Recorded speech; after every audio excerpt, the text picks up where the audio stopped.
How to recover recently deleted photos on Instagram. Hello everybody, welcome back to my channel. This is me, Bipin Bisnith, and today I'll guide you on how you can recover your recently deleted photos or posts or reels on Instagram.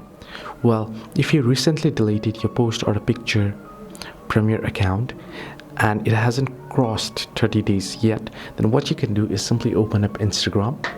Once on your Insta here, you want to head into your profile icon. By tapping on the profile icon at the bottom right corner, you'll be headed to your profile. Then tap on the hamburger icon at the top right. Now under how you use Instagram, you're going to tap on your activity option. Once you tap on your activity option, you should be able to see the option that says recently deleted. Tap on it and you'll be able to see your recently deleted contents.